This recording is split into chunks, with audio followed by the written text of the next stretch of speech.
La cena, Alfonso Reyes. La cena que recrea y enamora, San Juan de la Cruz. Tuve que correr a través de las calles desconocidas.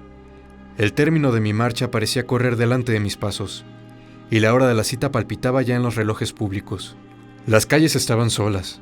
Serpientes de focos eléctricos bailaban delante de mis ojos. A cada instante surgían glorietas circulares, sembrados arriates, cuya verdura, a la luz artificial de la noche, cobraba una elegancia irreal.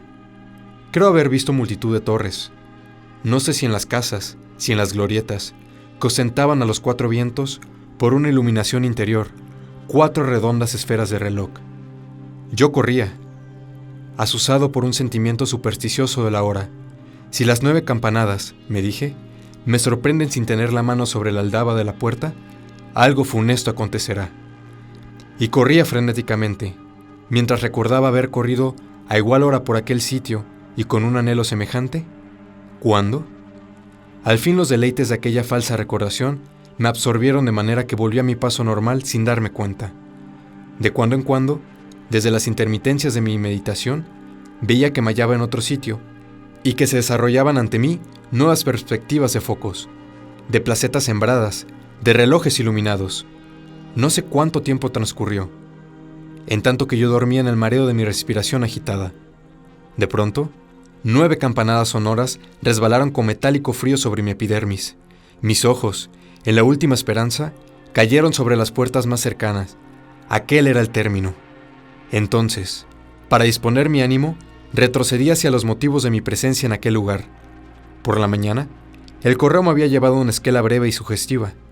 En el ángulo de papel se leían manuscritas las señales de una casa. La fecha era del día anterior. La carta decía solamente: Doña Magdalena y su hija Amalia esperan usted a cenar mañana, a las 9 de la noche. Ah, sí, no faltará. Ni una letra más. Yo siempre consiento en las experiencias de lo imprevisto. El caso, además, ofrecía singular atractivo. El tono, familiar y respetuoso a la vez. Con el ánimo designaba a aquellas señoras desconocidas, la ponderación. Ah, sí, no faltará. Tan vaga y tan sentimental que parecía suspendida sobre un abismo de confesiones. Todo contribuyó a decirme, y acudí, con el ansia de una emoción informulable.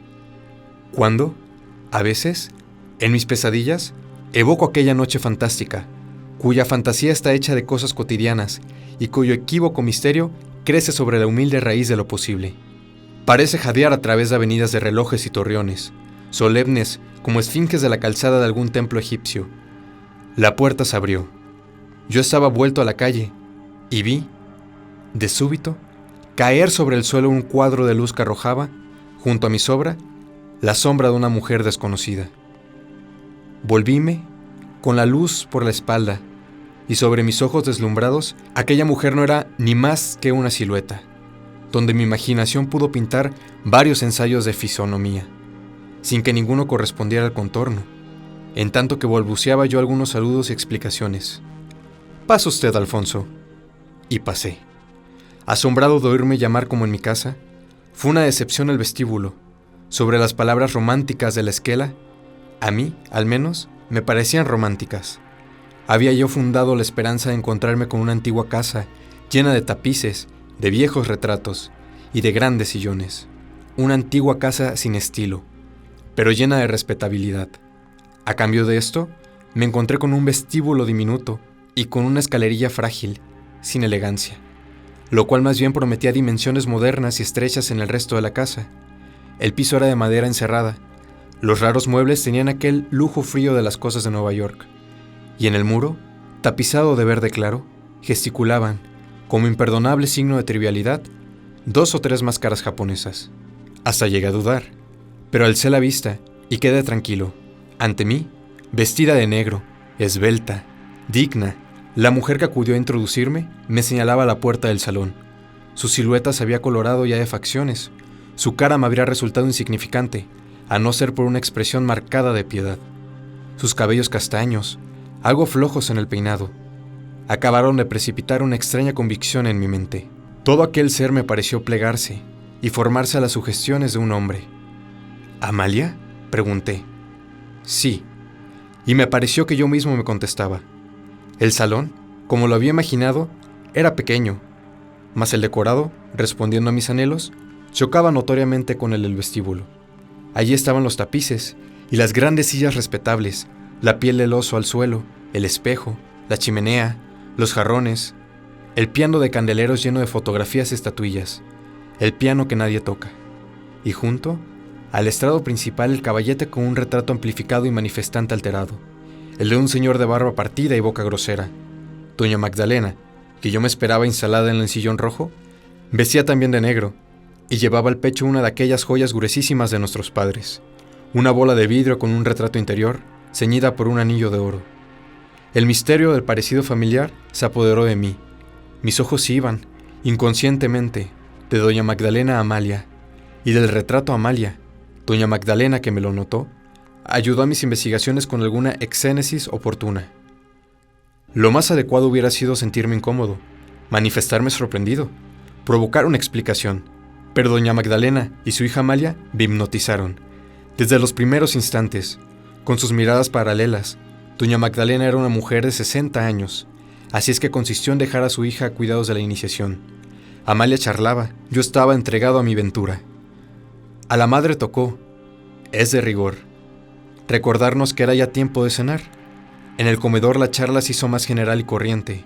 Yo acabé por convencerme de que aquellas señoras no habían querido más que invitarme a cenar, y a la segunda copa de Chablis me sentía sumido en un perfecto egoísmo del cuerpo, lleno de generosidades espirituales. Charlé, reí y desarrollé todo mi ingenio, tratando interiormente de simularme la irregularidad de mi situación. Hasta aquel instante, las señoras habían procurado parecerme simpáticas. Desde entonces sentí que había comenzado yo mismo a serles agradable. El aire piadoso de la cara de Amalia se propagaban, por momentos, a la cara de la madre.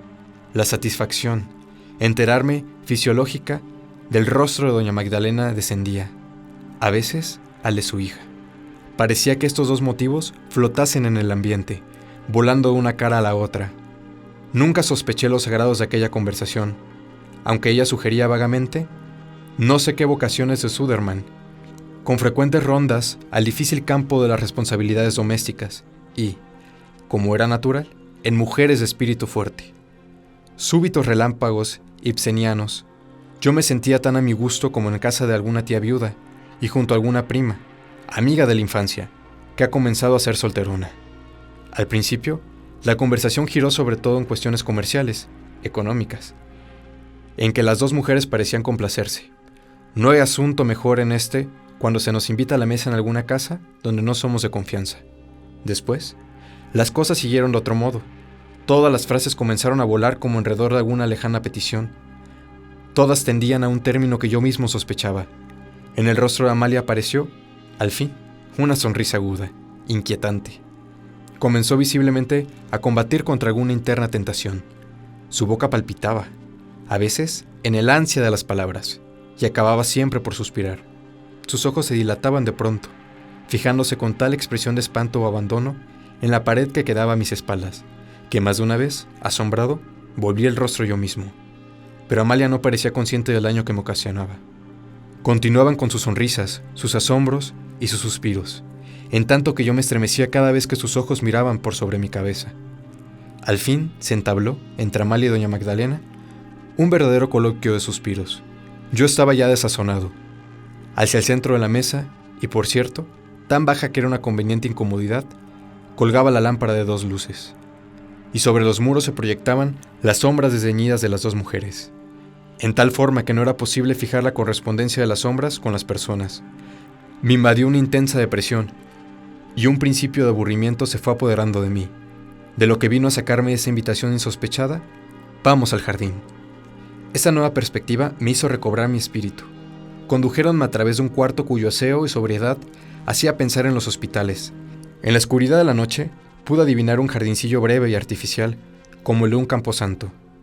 Nos sentamos bajo el emparrado. Las señoras comenzaron a decirme los nombres de las flores que yo no veía, dándose el cruel deleite de interrogarme después sobre sus recientes enseñanzas. Mi imaginación, destentada por una experiencia tan larga de excentricidades, no hallaba reposo. Apenas me dejaba escuchar y casi no me permitía contestar. Las señoras sonreían ya, yo lo adivinaba. Con pleno conocimiento de mi estado, Comencé a confundir sus palabras con mis fantasías. Sus explicaciones botánicas, hoy que las recuerdo, me parecen monstruosas como el delirio. Creo haberles oído hablar de flores que muerden y de flores que besan, de tallos que arrancan su raíz y trepan, como serpientes, hasta el cuello. La oscuridad, el cansancio, la cena, el chablis, la conversación misteriosa sobre flores que yo no veía, y aún creo que no lo sabía en aquel raquítico jardín, todo me fue convidando al sueño, y me quedé dormido sobre el banco, bajo el emparrado. ¡Pobre capitán! Oí decir cuando abrí los ojos. Lleno de ilusiones marchó a Europa. Para él se apagó la luz. En mi alrededor reinaba la misma oscuridad. Un vientecillo tibio hacía vibrar el emparrado. Doña Magdalena y Amalia conversaban junto a mí, resignadas a tolerar mi mutismo. Me pareció que habían trocado los asientos durante mi breve sueño. Eso me pareció. Era el capitán de artillería, me dijo Amalia.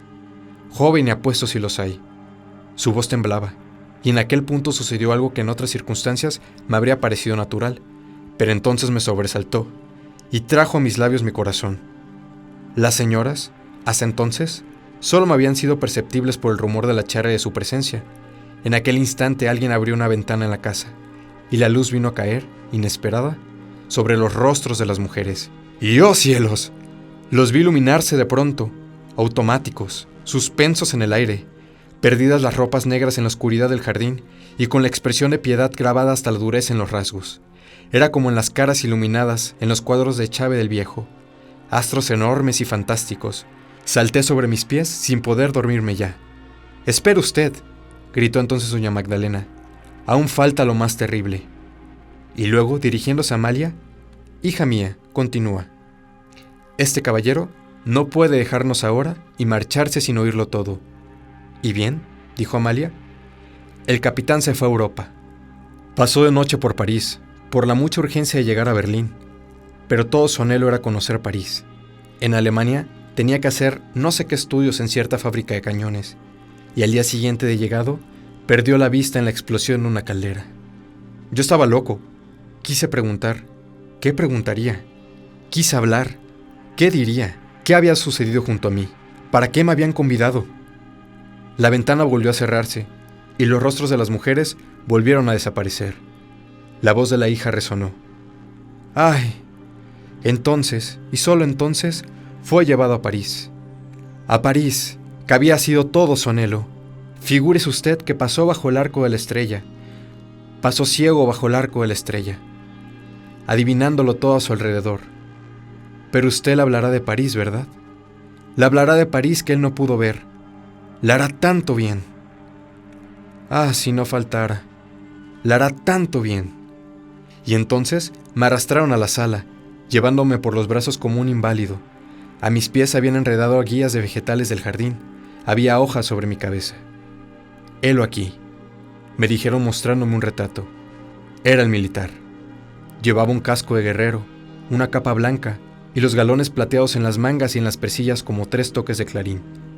Sus hermosos ojos, bajo las alas perfectas de las cejas, tenían un imperio singular. Miré a las señoras. Las dos sonreían como en el desahogo de la misión cumplida. Contemplé de nuevo el retrato. Me vi yo mismo en el espejo. Verifiqué la semejanza. Yo era como una caricatura de aquel retrato. El retrato tenía una dedicatoria y una firma. La letra era la misma de la esquela anónima recibida por la mañana. El retrato había caído de mis manos, y las dos señoras me miraban con una cómica piedad. Algo sonó en mis oídos, como una araña de cristal que se estrellara contra el suelo. Y corrí. A través de las calles desconocidas, bailaban los focos delante de mis ojos. Los relojes de los torreones me espiaban, congestionados de luz. ¡Oh cielos! Cuando alcancé, jadeante, la tabla familiar de mi puerta, 9 sonoras campanadas estremecían la noche. Sobre mi cabeza había hojas. En mi ojal, una florecilla modesta que yo no corté.